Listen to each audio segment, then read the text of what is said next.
Tujuannya kita adalah kita mau bantu dia untuk terbiasa self-reminding, mengingatkan dirinya sendiri untuk bisa kembali fokus dan menyelesaikan tugasnya kalau di tengah dia teralih.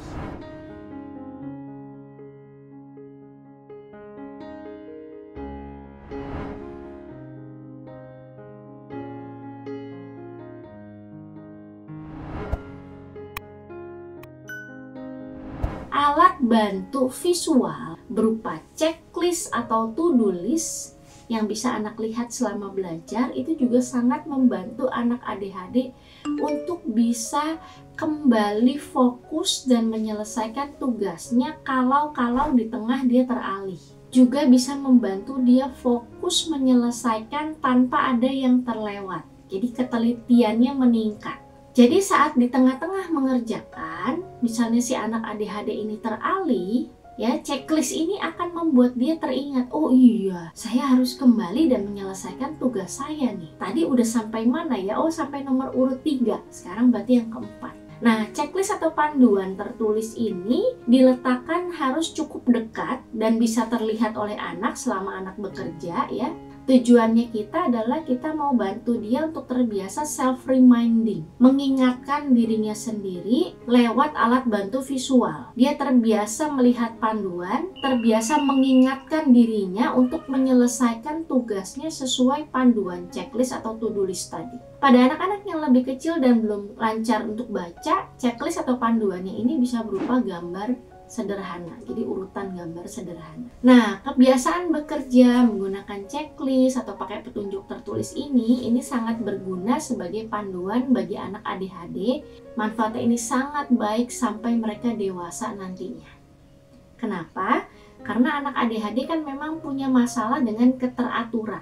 Mereka tuh biasanya kesulitan bekerja secara rapi dan teratur, juga sering membuat kesalahan karena ceroboh atau nggak teliti. Nah, anak ADHD yang sejak kecil terbiasa dengan checklist atau panduan, ketika dewasa dia jadi mampu untuk terbiasa menyusun panduan untuk diri mereka sendiri, baik panduannya nanti tertulis atau panduannya sudah otomatis ada di pikirannya mereka. Sehingga ini akan bisa mengurangi frekuensi mereka membuat kecerobohan atau kelalaian karena di tengah-tengah bekerja mereka hilang fokus atau mereka nggak teliti. Jadi kebiasaan pakai checklist ini sangat-sangat bagus untuk dilatih untuk anak ADHD karena ini alat bantu yang bisa dipakai sampai mereka dewasa.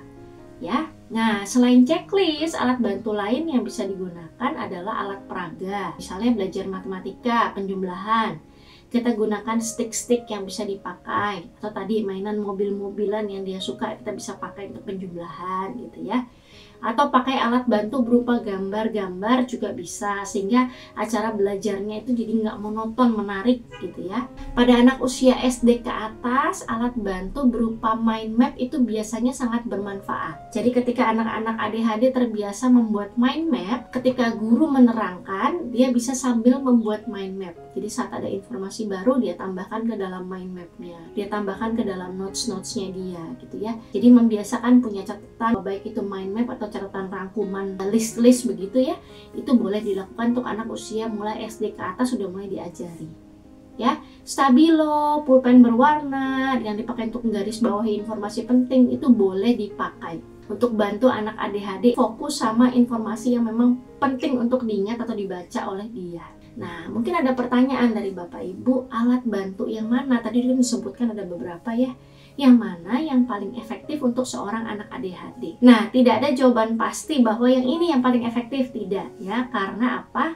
Karena setiap alat bantu ini harus disesuaikan dengan profil kognitif dari si anak ADHD-nya. Jadi alat bantu yang paling efektif adalah alat bantu yang paling sesuai dengan profil kognitifnya si anak ADHD. Karena tiap anak ADHD profil kognitifnya bisa berbeda-beda. Nah, dari mana tahu profil kognitifnya?